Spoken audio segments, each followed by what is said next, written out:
Okay, yeah, hello, I'm Sasha from Slightly Reckless Games. Today we're going to be answering some questions about Night Shift Devil Division. Who's this?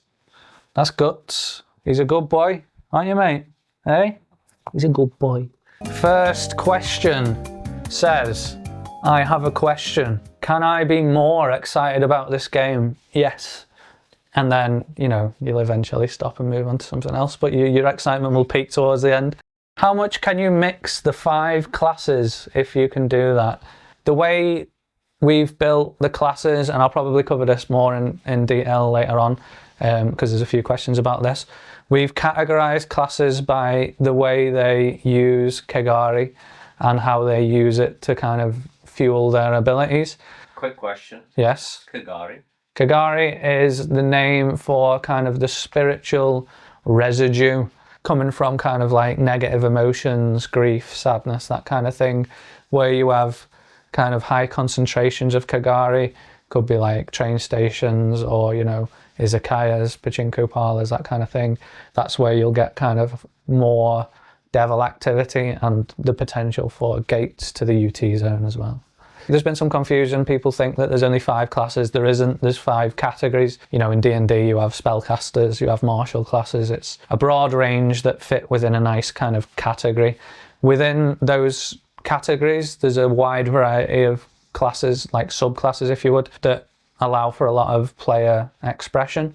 You could have a team of 3 endogenics, but the playstyles are wildly different. So the categories just define how they use Kegare, not the kind of playstyle of the subclass or class. Next question. Will you make pre-made missions for the newbies that will play Night Shift Devil Division for the first time? Yes. The operative starter set is meant to be the one onboarding tool for new players. It starts you at level 0, it slowly introduces you to new mechanics and kind of how your abilities work. There's guides on how to play your class, there's a guide for the DM, and there's pre-gens, so you can just use those, but the engagements and stuff that run throughout the starter set will kind of increase in difficulty slowly, so that by the time you're level 1 or level 2, you should have a good handle on the game. The quicker you can kind of get a handle on it, the quicker you can kind of focus on being tactical and combining your techniques and stuff with your teammates.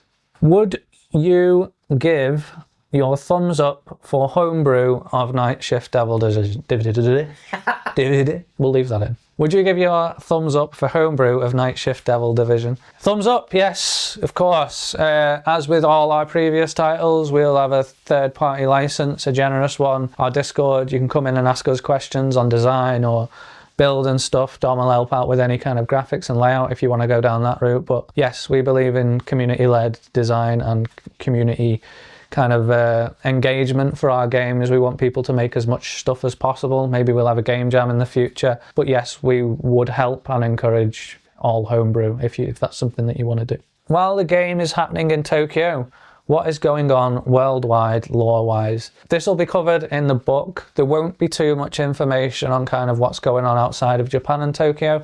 It'll probably be mentioned here and there, but we want to kind of focus on the granularity of Tokyo and Japan as the setting. When it's set is important. It's set in post-bubble Tokyo after the economic crash. So there are kind of worldwide things that affect it. I think, and not to give too much away, the Devil Division game may evolve into other places and eras in time eventually, so that's kind of where we'll go with that. How flexible could be the aesthetic of the universe? Is it only the 1990s, or can you go into wilder designs and aesthetics for clothing? A lot of zzz on that question. For Night Shift Devil Division, we obviously have the Red Crow uniform. Anyone who's seen the artwork will see while it's a uniform, there's lots of different variations on that. As long as you're doing something in red with kind of black tones, you can kind of design around that. I did a lot of research on 90s fashion and kind of kawaii Harajuku style fashion and the kind of French inspired fashion at the time as well. We're trying to keep it as 90s as possible. That's the era, that's the thing we're drawing upon for inspiration for things across the board, not just fashion design, but like the layout and design of the book, the devils, the fears and stuff that we're kind of happening around that time. If you want to kind of change stuff, feel free. I'm just telling you kind of our direction, and that's why we made those decisions. I'm curious about plans for more classes and sneak peeks at subclasses. More classes, yes, definitely. I think down the line, obviously, we've got to make the game first. But if it's popular and people are into it, we'll support it. We'll be looking for community feedback on what they might want from new classes. I think once people have got the game and played the game, there'll probably be a lot of questions around, oh, I wish there was a role that could achieve or do this, or I wish there was a subclass that could do this. The nice thing about having the 5 categories is we can neatly fit any new classes into those categories, but we can also make new categories as well. We might end up hiding a secret class in the book somewhere that you'll have to kind of work out how to find it. In terms of sneak peeks, there'll be stuff on the back of kit page that kind of covers a little bit about our design goals and where we want to go with classes and stuff. How newbie friendly will Night Shift Devil Division be? Would it be wise for the newbie to also have the draw steel books as well, / have a look at them before jumping into Nsdd? We're trying to make it as newbie friendly as possible. We'll start at level 0. The starter set's obviously the best place to start because it's built for introducing new players to the game. In terms of draw steel, we highly recommend going out and buying it and playing it. You know, get involved with it as much as you can. Even just buying the PDF, if you want to look at that, would be a good way of kind of having a feel of about what Nsdd is going to be. I'm curious about the relation to draw steel. What elements made you want to use it specifically, and why you think it's the right fit? So I'd had the idea for the world and kind of the setting and the lore and stuff for a while. I started building my own system, but when we actually kind of played draw steel, and it was like literally after session 1 or 2, I was like, this system is perfect. The things that you can do feel so anime. Situations where one guy's like uppercutting a guy into the roof and some guy's copying it, and then they're wiping out like 5 goblins in one turn, and it just felt very shonen and anime to me. Then I started kind of looking at how we would implement it, what we need to change, what we need to develop to fit the theme and ideas and stuff, and it was a marriage made in heaven. How much do you focus on the other aspects of this genre? I mean, the cool, badass fights and moves, I'm sure are covered, but what about the trauma such characters go through? Are there any mechanical levers to showcase character growth, change, trauma, etc.? On leave is a big part of this. We're hoping that's where a lot of the intertwined character role play will come through. The flashback stuff that you can do when you get an ascendant technique in combat will allow you to kind of fill some of the story and as to why you got that technique. In Night Shift Devil Division, you're expected to do your job, and then the kind of morals are down to you as a character and how you want to uphold your own integrity.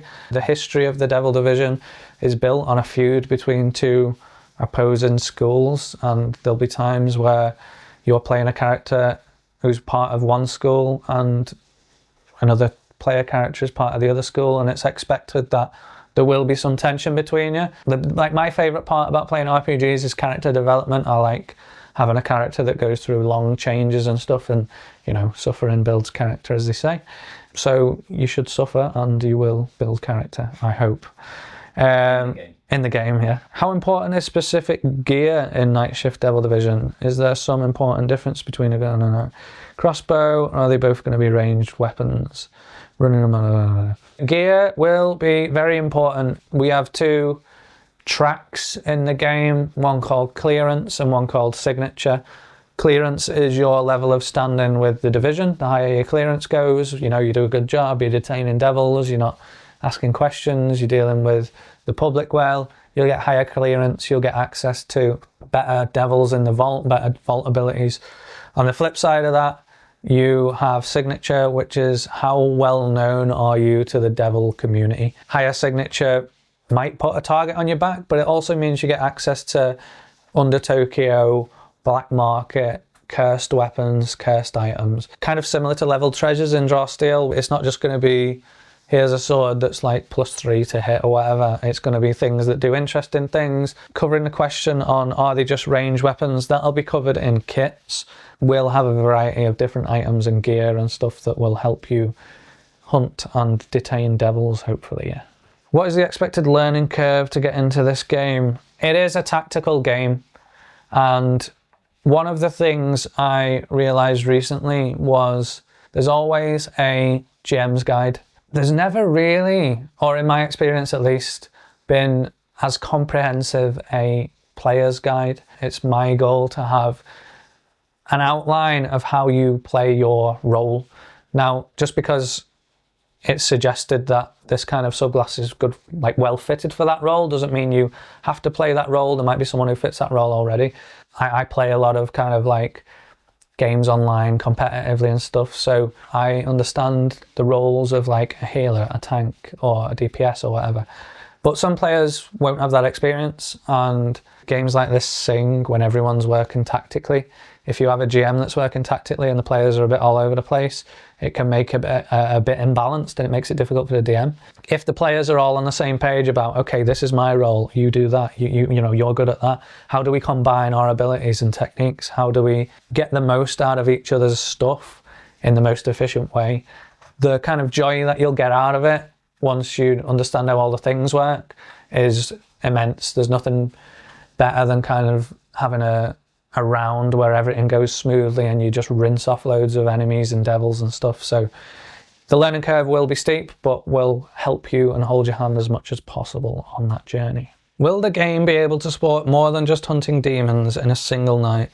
Would it break the intended structure too much to do an investigation into rogue Devil Division members over the course of a week? It's up to you, is the short answer to that. It's not just about like, go find the devil, kill them or detain them, move on. There is a lot of that, obviously.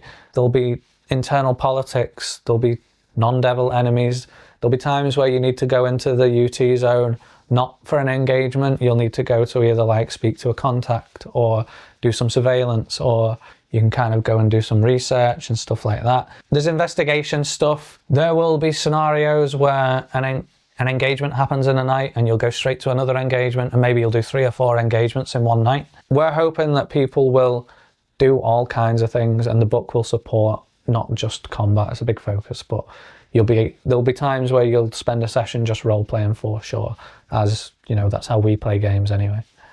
Will it break the game completely if the players decide that they must align themselves against the Devil Division?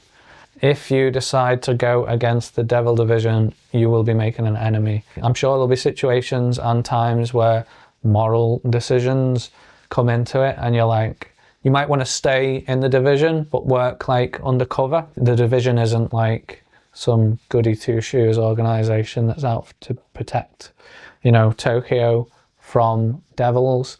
If anything, they're incentivized to keep letting devils run around a little bit, enough to warrant the existence of the division. Obviously, if they close all the gates and there's no devils, there's no need for the division. The people who work at the division want to keep working for the division, basically. So yes, you can go against the division, but just know that you won't have any clearance. You might want to go the signature route where you're kind of using the UT zone and devils to get your gear. Obviously, also be aware of how your teammates feel about you working against the division. They might be company loyalists. I think it would make for definitely an interesting both group dynamic and for different story situations.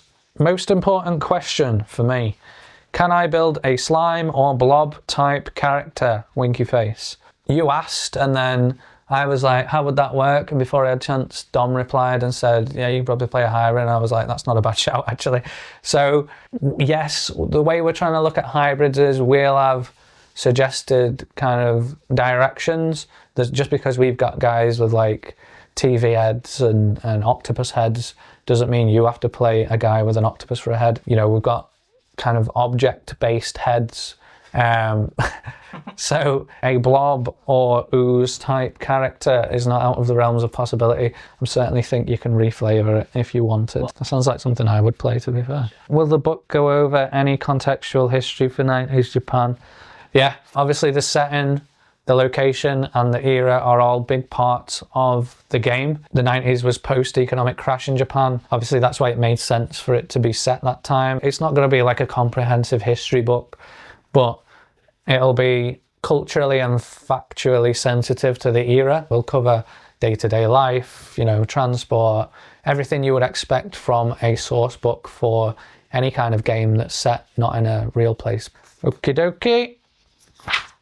Can you opt not to take a restoration after what I assume is your Devil Hunter night gig? When you want to go on leave is down to you and your teammates. Till you go on leave, you won't reset your restorations or turn your triumphs into XP. How long is leave? In the book, I think it's recommended like 24 to 48 hours. Could be a weekend away. Could be, you know, go do karaoke, go to the arcade, go to a shrine. You know, there'll be benefits and mechanical stuff for each of these on leave activities. It's a filler episode in your anime. Driving lessons, you know, if you want to go and take driving lessons like Piccolo and Goku, great. But it's a way to also develop your relationships with NPCs and other PCs. You'll kind of explore each other's backstories in a way that should feel like an anime. Is blood a subclass for one of the 5 classes? Are subclasses going to be about as restrictive as DS or different? No. So, as I spoke about before, we have 5 categories. There are multiple classes within those and multiple subclasses within those. Blood is one of the subclasses in exokinetics. These are your kind of people that use Kegare and shape it outwardly. Could be Shikigami summoning, could be blood, could be boogie woogie dance, that kind of stuff. Everyone has access to the same heroic resource. Everyone has access to the vault. One of the categories of classes is built solely on vault abilities. It could be you detain the Shark Devil and then you want to get kind of like a sense for blood. You can go and bargain for that in the vault, and then any one of the player characters can gain that ability if they so desire. Will this lead to broken stuff? Almost certainly. We're obviously going to do extensive playtesting. We want loads of feedback from the community. Come and speak to us in the Discord. If you notice anything, we will always update and change and publish erratas and stuff. We want there to be as much player expression as possible. If all heroic resources are standardized into momentum, is their generation also standardized? No. Generating your heroic resource will be individual to your class or subclass. They don't all just, you know, generate on when that person takes damage or when that person takes a maneuver or when an enemy does this. Do the subclasses themselves have roles? We will talk about roles in the book. There will be guidance on suggested play styles for your subclass and how you want to be helping your team. Whether you follow that is up to you. That's one thing I want to say again. I've said it multiple times. Oh, there's only 5 classes. There are 5 categories. There are 5 groups of using Kegare. Think of it as 5 different schools of classes. Within those, there's going to be loads. You're not going to be stuck for classes, trust me. There's too many at the minute. There's too many. You won't be stuck for options. You can all play the same school if you want, and it will be wildly different, I promise you. Are there going to be non-devil enemies? Yes. There will be plenty of non-devil enemies. There'll be cultists, there'll be devil sympathizers, there'll be Yakuza, there'll be rival operatives, both from within and outside of the division. Obviously there's a lot of devils, that's the game. But yes, there's humans, there's a wide variety of non-devil enemies that you'll be able to fight, engage, talk, negotiate, etc. with. Last question. What do the agents eat? Do they have lunch break rooms, or do they have to eat something like noodles, sandwiches while patrolling the city? I like how specific you're going into the world building. You're already working for the division in your head, which I like. Do I have to eat in the break room, or can I? In Japan, don't eat on the street. It's considered rude. So yeah, I guess use the break room if you want. What you eat is up to you.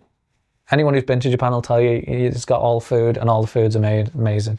I like where your head's at. Okay, so that is the Q&A done. We have a Discord active community. If you've got questions, pop in there. Me and the SRG guys are in there every day answering stuff. If you're watching this during the campaign, share it, tell your mates, tell your mum and dad. I would rather have the biggest community possible because we take a community-led approach to design. The playtest will be better if there's more people. The game will be better if the playtesting is better. Thanks for watching, and I'll see you guys in the next one.